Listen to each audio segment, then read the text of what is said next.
गांव की हालत भयावह है। जब शहर में ही इलाज नहीं तो गांव में क्या हाल होगा बताने की जरूरत नहीं है। लोगों के पास थर्मामीटर तक नहीं है बुखार नापने के लिए। दवा तो छोड़ दीजिए, दवा ब्लैक में मिल रही है, साधारण दवाएं हैं। लिहाजा मरने वालों की तादाद अधिक है, लेकिन सरकारी आंकड़ों में कुछ भी नहीं है।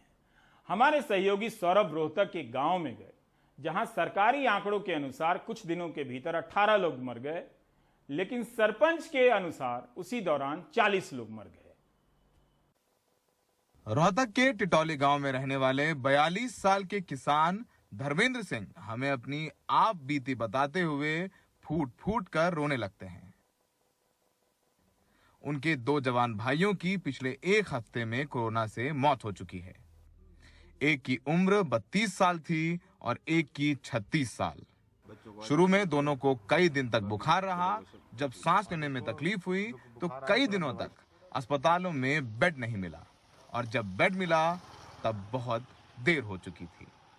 सरकार कह रही है कि इनको प्राइवेट को मत दो, हॉस्पिटल वालों को दो, और हमारे पाबंदी लगा दी। फिर लास्ट में बहुत दिक्कत होगी और एडमिट करवाए तो इतने में चेस्ट चारों तरफ से घेर लिया था बीमारी ने, और 4-5 दिन के बाद हमारे दोनों भाइयों की डेथ हो गई थी। टाइम पे एडमिट होते तो बच जाते थे। पूरे टिटौली गांव में मातम पसरा है। सरकारी आंकड़ों की माने तो पिछले 10 दिनों में 18 ग्रामीणों की कोविड से मौत हो चुकी है। लेकिन गांव के सरपंच का कहना है कि पिछले 2 हफ्तों में 40 लोगों की जान जा चुकी है, लेकिन टेस्टिंग ना होने के कारण इन मौतों में कोरोना की पुष्टि नहीं हो पाई। हम ये मान रहे 90% कोरोना से मर रहे हैं। अच्छा, हाँ, यही लक्षण है। और जो गांव में थे जो टेस्ट नहीं करा पाए, जो गरीब आदमी है दाखिल भी नहीं हो पाए कहीं, वो कोरोना के पेशेंट थे। हरियाणा सरकार ने भी स्वीकार कर लिया है कि कोरोना गांव में पैर पसार चुका है। हरियाणा सरकार ने गांव में कोरोना को रोकने के लिए 8000 टीमें बनाई हैं। अभी तक शहरों में ही ये ज्यादा फैला हुआ था कोविड। कोरोना के फैलाव का अब पिछले 3 दिन से इंडिकेशंस आ रहे हैं कि गांव में भी तेज गति से बढ़ने लगा है। उसमें जो कोविड के पेशेंट संभावित होंगे, चाहे वो मॉडरेट हैं और चाहे वो सीवियर हैं, ऐसे जो पेशेंट्स को वहां से ला करके हम अस्पतालों में दाखिल कराएंगे।